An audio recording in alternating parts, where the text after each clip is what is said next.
নমস্কাৰ জব আৰু কেৰিয়াৰ টিভিৰ উন্নতি ইনফৰমেটিভ ভিডিঅ'লৈ আপোনালোকক স্বাগতম জনাইছোঁ আজিৰ এই ভিডিঅ'টোত মই আপোনালোকক দেখাম 50টাতকৈ অধিক গ্ৰেড 4 ভেকেন্সিৰ কাৰণে এতিয়া এপ্লিকেশ্যন প্ৰচেছ চলি আছে আৰু আপোনালোক যদি এলিজিবল আৰু ইণ্টাৰেষ্টেড হয় তেন্তে এই পোষ্টসমূহৰ কাৰণে এপ্লাই কৰি দিব পাৰিব এই পোষ্টসমূহৰ কাৰণে কোৱালিফিকেশ্যন বেছি নালাগে 8 পাছ 10 পাছ 12 পাছ হ'লেই আপোনালোকে এপ্লাই কৰিব পাৰিব যোনটো মই আপোনালোকক দেখাইছোঁ সেইটো হৈছে ডিষ্ট্ৰিক্ট লিগেল ছাৰ্ভিচ অথৰিটি বৰপেটাৰ পৰা আৰু ইয়াত 50টা পাৰা আইনী স্বেচ্ছাসেৱকৰ খালী পদ আছে এই পোষ্টসমূহ পাৰা লিগেল ভলণ্টিয়াৰ বুলিও কয় 50টা পোষ্ট আছে আৰু ইয়াতে যোনটো দৰমহা কৈছে 20,000 টকাকে পাৰ মান্থ দিব কোৱালিফিকেশ্যন 10 পাছ কৰিলে আপোনালোকে এপ্লাই কৰি দিব পাৰিব চিটিজেন অফ ইণ্ডিয়া হ'ব লাগিব আৰু এমপ্লয়মেণ্ট এক্সচেঞ্জত আপোনালোকৰ ৰেজিষ্ট্ৰেশ্যন থাকিব লাগিব এপ্লাই কৰা যোনটো প্ৰচেছ হ'ব সেইটো আপোনালোকে অফলাইন কৰিব লাগিব আৰু 31 ডিসেম্বৰলৈকে এটো এপ্লাই কৰা লাষ্ট ডেট আছে আৰু আপোনালোকে যেতিয়া আপোনালোকৰ বায়োডাটাখন দিব তাতে আপোনালোকে কোনটো গাঁও পঞ্চায়তত থাকে সেই গাঁও পঞ্চায়ত বা আপোনালোকে সেই গাঁওখনৰ নামটো আপোনালোকে ইয়াতে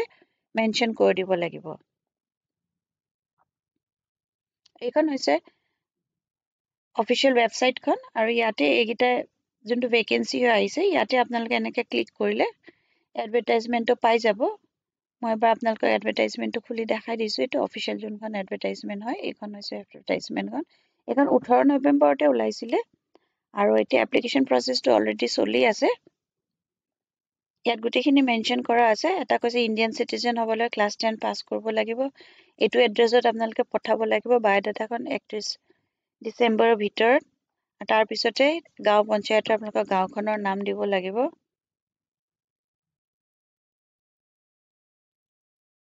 এই পোষ্টসমূহৰ কাৰণে আপোনালোকে এপ্লাই যোনটো কৰিব তাৰ পিছতে আপোনালোকৰ সিলেকশ্যন প্ৰচেছ হ'ব ৱৰ্ক ইন ইণ্টাৰভিউ হ'ব তাতে একো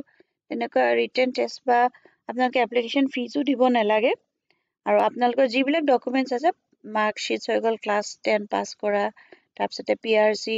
আৰু যদি আপোনালোকে কোনখন গাঁৱত বিলং কৰিছে তাৰ এখন গাঁও বুঢ়াৰ পৰা চাৰ্টিফিকেট দি দিব যে মই এখন গাঁৱত বসবাস কৰোঁ এনেকুৱা ধৰণৰ গোটেইখিনি ডকুমেণ্ট মিলাই পেলাই আপোনালোকে দি দিব আৰু আপোনালোকৰ যোনখিনি এপ্লিকেণ্টৰ শ্বৰ্টলিষ্ট কৰিব তেখেতলোকৰ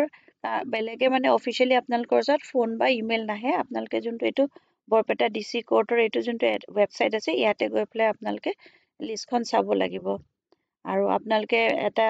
কৈছে যে SMS communication shell be done সেইকাৰণে আপোনালোকে ফোন নম্বৰ এটা দিব লাগিব য'ত আপোনালোকৰ SMS সুবিধা থাকে তাত আপোনালোকৰ কিবা যদি থাকে নটিফিকেশ্যন তেখেতলোকে চেণ্ড কৰি দিব এইটো এটা ভাল অপৰচুনিটি 50টা পোষ্ট আছে আপোনালোক যদি ইণ্টাৰেষ্টেড আৰু এলিজিবল হয় তেন্তে পোষ্টকেইটাৰ কাৰণে এপ্লাই কৰি দিব পাৰিব নেক্সট যোনটো ভেকেন্সিৰ বিষয়ে মই দেখাবলৈ গৈ আছোঁ সেইটো হৈছে বৰনগৰ কলেজৰ পৰা এইটো খালী পদ আছে এটা গ্ৰেড 4 আৰু এইটো কাৰণে 8 পাছ বিচাৰিছে অফলাইন আপোনালোকে এপ্লাই কৰিব লাগিব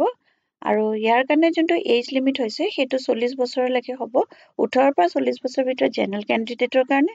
আৰু 5 বছৰ ৰিলেক্সেশ্যন থাকিব ST SC কাৰণে 3 বছৰ থাকিব OBC MOBC কাৰণে ৰিলেক্সেশ্যন আৰু 10 বছৰ থাকিব পাৰ্চন উইথ স্পেচিয়েল ডিসেবিলিটিৰ কাৰণে আপোনালোকে যোনটো এপ্লাই কৰা প্ৰচেছ হ'ব এইটো অফলাইন কৰিব লাগিব যোনখন ষ্টেণ্ডাৰ্ড আমাৰ আসাম গেজেট পাৰ্ট 9 ফৰ্ম আছে সেই ফৰ্মখনত আপোনালোকে গোটেই নিজৰ ডিটেইলছখিনি ভৰাব আৰু লগত ডকুমেণ্টছখিনি আপোনালোকৰ pass certificate experience certificate caste certificate যি সকলোবিলাক ডকুমেণ্টছ আপোনালোকে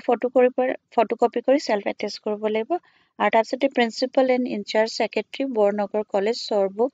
প্ৰিয় সৰবুক ডিষ্ট্ৰিক্ট বৰপেটা আসাম 781317 এই এড্ৰেছটোত আপোনালোকে বাই পোষ্ট বা বাই হেণ্ডো আপোনালোকে পঠাই দিব পাৰিব আৰু এই চাকৰিটোৰ কাৰণে যোনটো এপ্লাই কৰা লাষ্ট ডেট হৈছে সেইটো হৈছে 19 তাৰিখ 19 ডিসেম্বৰ ভিতৰত আপোনালোকে পোষ্টৰ কাৰণে এপ্লাই কৰি দিব পাৰিব কোনো এপ্লিকেশ্যন ফিজ নাই আৰু পৰীক্ষাও নহয় সেইকাৰণে আপোনালোক যদি এলিজিবল আৰু ইণ্টাৰেষ্টেড হয় এই পোষ্টৰ কাৰণে এপ্লাই কৰি দিব পাৰিব ইয়াৰ পিছত নেক্সট যোনটো ভেকেন্সিৰ বিষয়ে মই দেখাবলৈ গৈ আছোঁ সেইটো আহিছে নগাঁৱৰ পৰা নগাঁও জুডিচিয়েল ছাৰ্ভিচৰ পৰা আৰু ইয়াত 5টা পোষ্ট ওলাইছে পিয়নৰ পোষ্ট ইয়াৰ পিছত 17 ডিসেম্বৰ ভিতৰত আপোনালোকে এপ্লাই কৰি দিব পাৰিব 5টা পিয়নৰ ভেকেন্সি আছে আনৰিজাৰ্ভ কেটেগৰী 3টা আছে আৰু 2টা OBC কেটেগৰীত আছে ইয়াৰ কাৰণে যোনটো স্যালাৰি হ'ব এইটো 12,000 বা 52,000 হ'ব আৰু GP থাকিব মানে গ্ৰেড পে থাকিব 3,900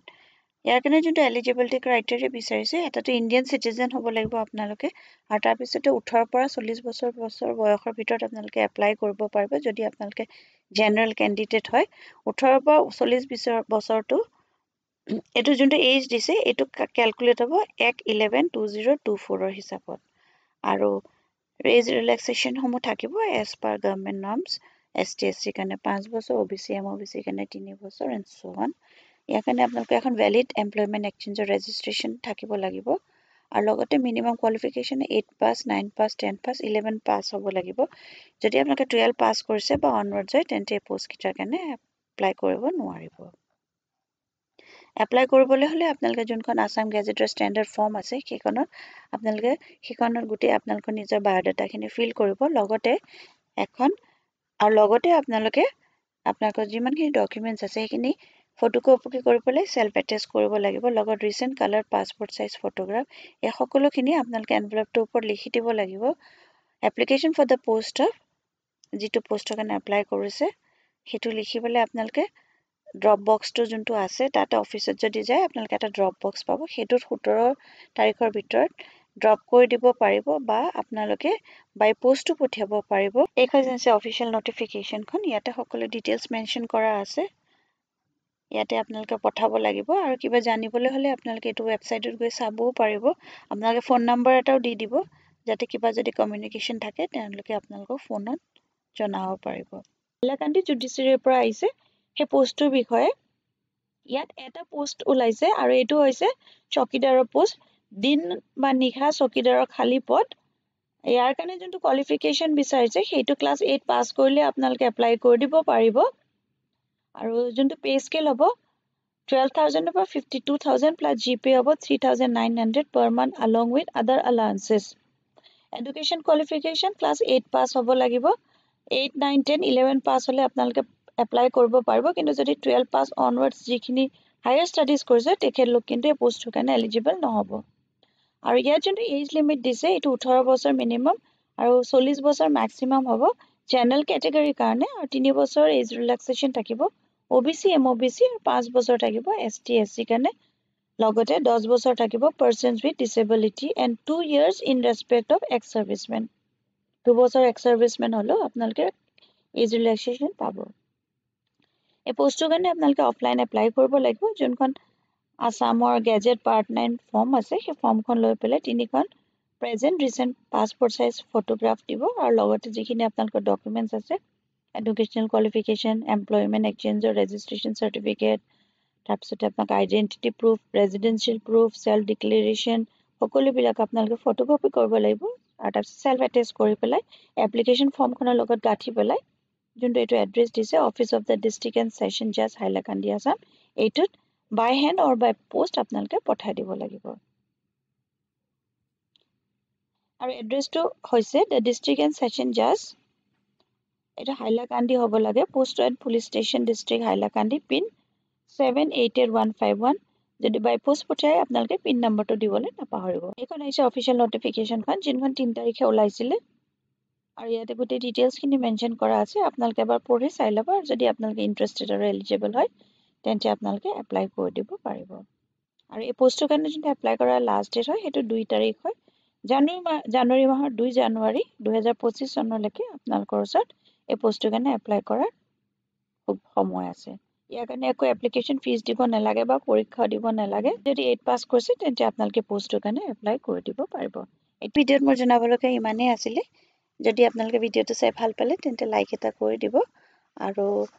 পাৰিলে ভিডিঅ'টো যিমান পাৰে ফ্ৰেণ্ডছ আৰু ফ্যামিলিৰ মাজতো শেয়াৰ কৰি দিব কোনোবা যদি এলিজিবল আৰু ইন্টাৰেষ্টেড হয় পোষ্টসমূহৰ কাৰণে এপ্লাই কৰি দিব পাৰিব আকৌ এটা নতুন ভিডিঅ' লৈ লগ পাম ধন্যবাদ